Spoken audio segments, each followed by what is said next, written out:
The Prime Minister was poised to respond to a question by Cherangani MP Joshua Kutuni on the country's level of preparedness ahead of the forthcoming general election that will be the most complex in Kenya's history. The election date round spiraled into a no-holds-barred political showdown. Can the Prime Minister give the real government position about the election date so that it ends this anxiety? Sections of the government prefer the March elections. The sections who prefer December elections, like myself.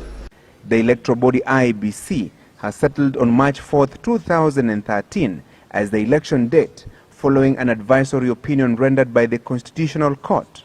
A ruling of the court does not stop us from thinking, and therefore as a thinking Kenyan, I disagree with it totally.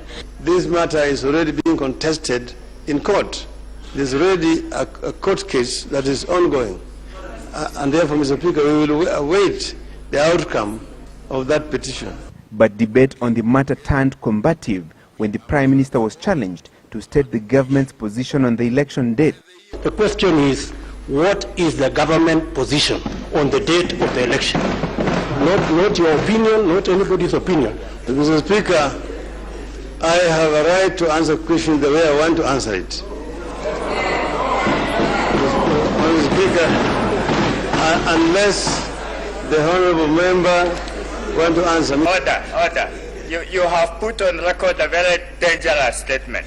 Members of the front bench who are led by you in the House have a right to give accurate information to the House, not to answer the way they want. How can the government then claim to have any roadmap that has no date on when the elections will be held? How are they planning?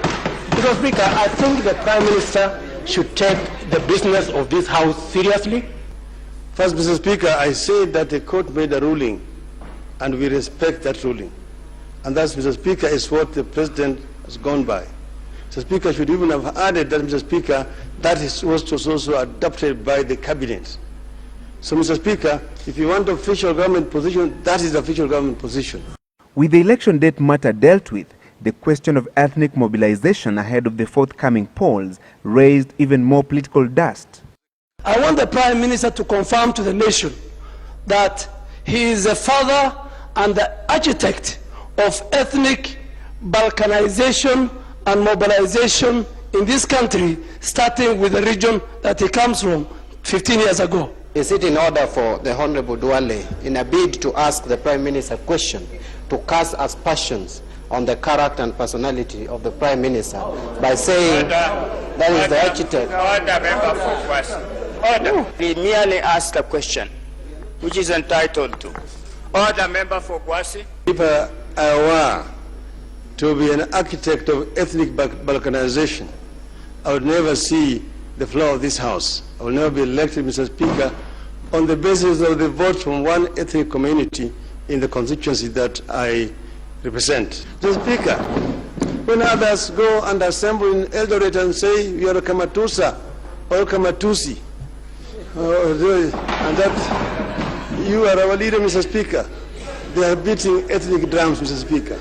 The ethnic mobilization row gave way to yet another contentious issue: discipline in the management and membership of political parties. The Prime Minister maintained that political parties should be driven by ideologies and not tribal affiliation.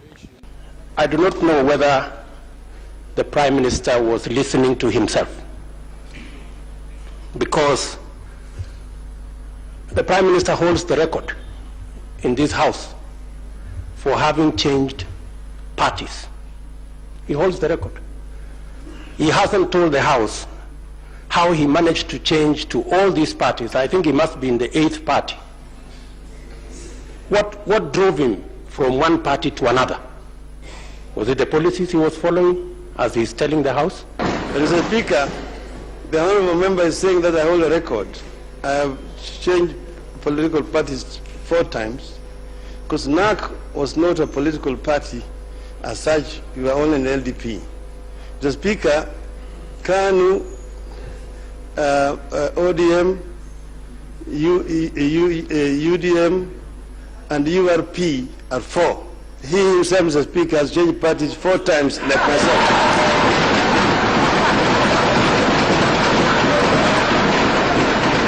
The climax of the political showdown was the Kolomani MP Dr. Boni Halwale's cheeky attempt to question the authenticity of Prime Minister Raila Odinga's latest honorary degree.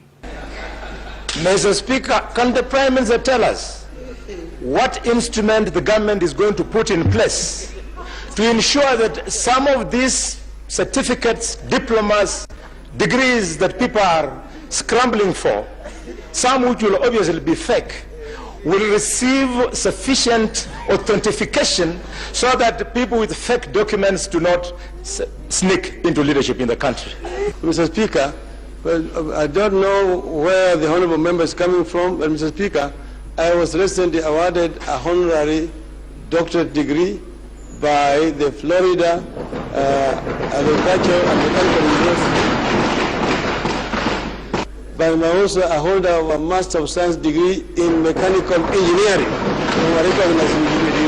The showdown was yet another reminder to Kenyans of the high voltage politics expected as the race to succeed President Mwai Kibaki gathers momentum.